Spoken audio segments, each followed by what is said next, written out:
This is Pavel Chekov, ensign for Star Trek Original Series, and he's one of the stars of my brand new fan fiction stories.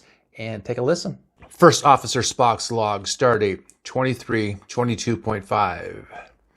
The Enterprise escort team has arrived at the Starfleet penal colony moon, Jupiter 7, to pick up the former captain of the Enterprise, previously known as Captain Kirk. Kirk has finished his 3-year sentence for the manslaughter of Ensign Pavel Chekov, and today is his official release date. We are unable to transport Kirk to the Enterprise because of a security field that covers the prison and are restricted to the use of a shuttlecraft. Kirk was led from the prison by 3 penal guards out past the main gate, where the shuttlecraft had landed. One of the guards tossed Kirk's bag on the ground with a thud, while another released his shackles. "Good riddance," a guard called out, and the 3 of them turned and left Kirk to himself. Spock was waiting outside the shuttlecraft and approached Kirk. "How are you doing?" Spock asked. "Much better," Kirk replied, faking a grin.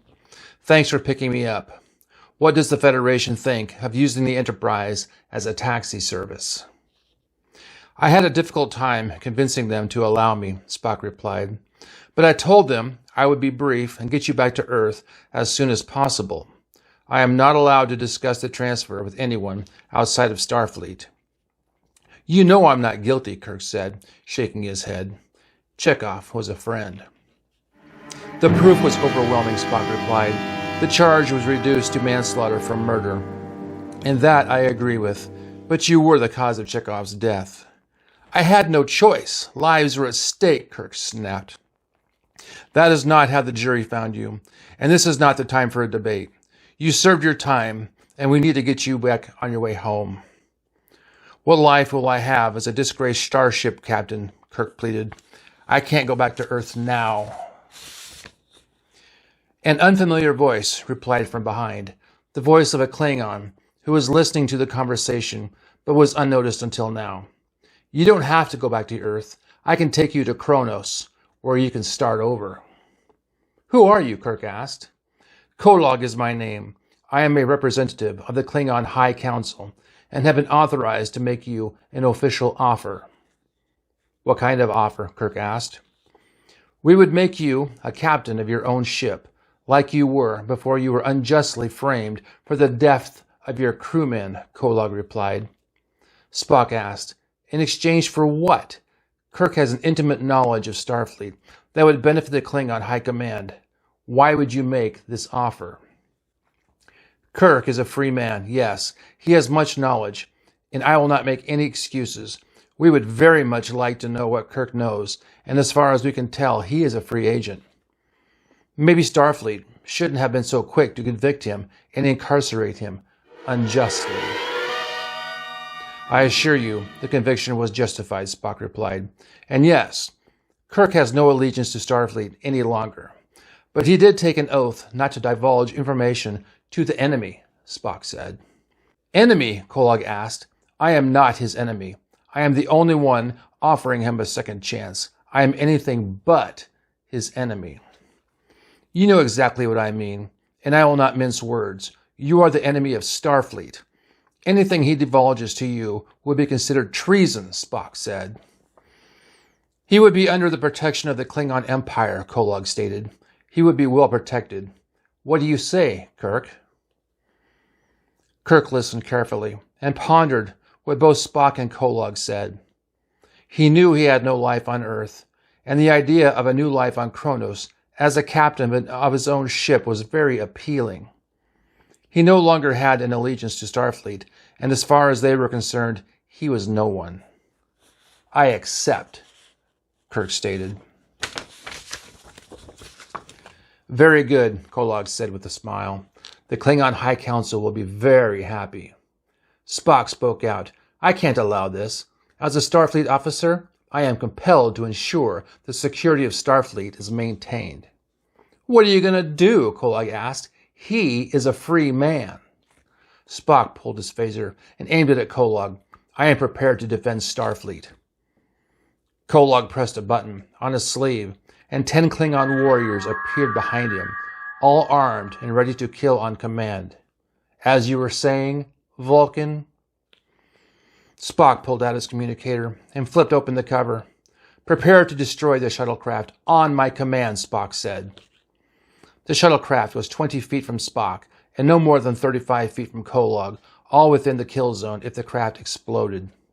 Stop, Kirk yelled. No one is going to die today. Kolob asked, Are you rescinding your offer because of the suicidal actions of the Vulcan? He's bluffing. Vulcans never bluff, Spock stated as fact. How many crew members are you willing to murder to protect your Starfleet? You would be no better than the captain here, Kolob said. I am obligated to protect Starfleet. What the former captain did was personal, Spock replied. Frustrated, Kirk yelled, I changed my mind. Take me back to Earth. Too late, Spock replied. You've already accepted the offer. There is no going back now. Spock turned his phaser to Kirk and shot him square in the chest. Kirk fell to the ground in a heap and lay there. Now neither of us have him, Spock said. You can go. We'll take his body, Kolob said. As you said, he took our offer, so as far as we are concerned, he belongs to us. Scotty, Sulu, and McCoy monitored the interactions between Spock and the unknown Klingon on the planet's surface, and transported by shuttlecraft down to the surface when they saw Kirk shot and hit the ground. What in the blazes is going on? McCoy yelled after leaving the shuttlecraft. He ran over to Kirk and scanned his body with his diagnostic tool. He's still alive. We need to get him to sickbay. We also have a sickbay, Kolob said. Transport Kirk, Kolob said into his communicator and waited for Kirk to disappear. How are you able to transport through the security blocks? Scotty asked. We can't. We had to use a shuttlecraft. Yes, you can, Kolob replied. You're just too stupid to figure out how. Pissed, Scotty stepped forward like he was going to get into a bar fight with the Klingon.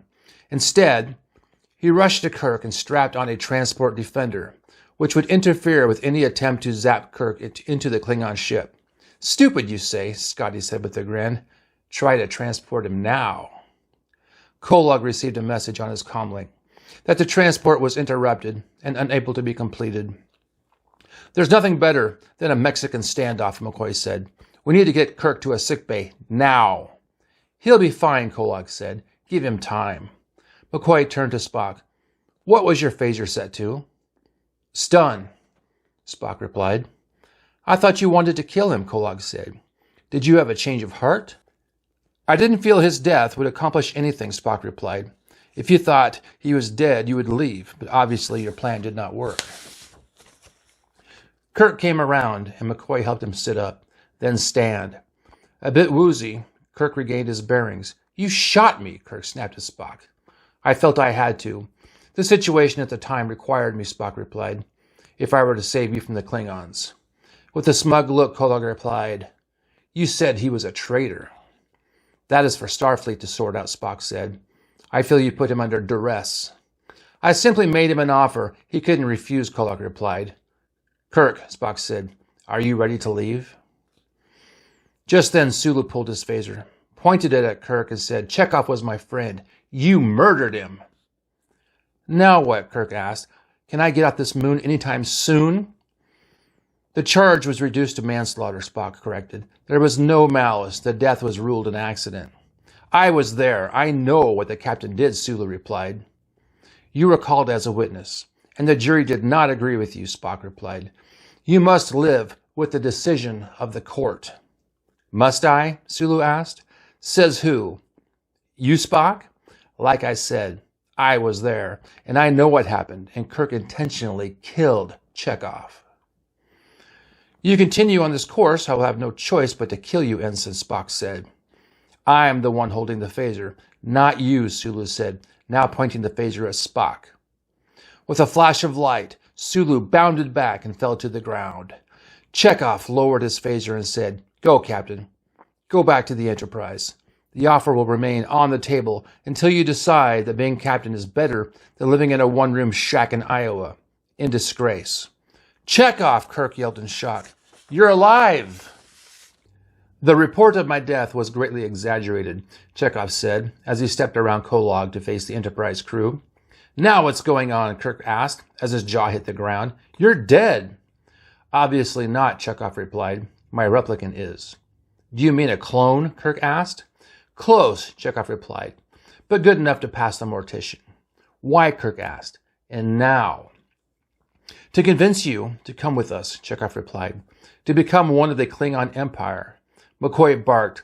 Are you telling me you faked your death and have been living with the Klingons this whole time? Yes, Doctor. They made me a good offer, and I couldn't refuse, Chekov replied, and they provided my replicant. And you let Kirk rot in prison the whole time. What was the purpose of that? McCoy asked. We thought Captain Kirk spending time in prison would convince him to change sides, Chekov replied. And it did, for a while. So what's the point of revealing yourself now? McCoy asked. Because it's an awesome plot twist. Don't you think? Chekov replied. We'll make a great final chapter in my biography. You think this is a book? Kirk asked. You destroyed my life and my career. No, Kirk. You still have options. Come with us and be a captain once again, Chekov replied. After your betrayal? McCoy asked. Kirk would be insane to agree. That was my newest Star Trek fan fiction. This was twice as long as my normal ones because I had someone asked me to make them a little bit longer because they enjoyed it, and this was a mouthful, a big mouthful.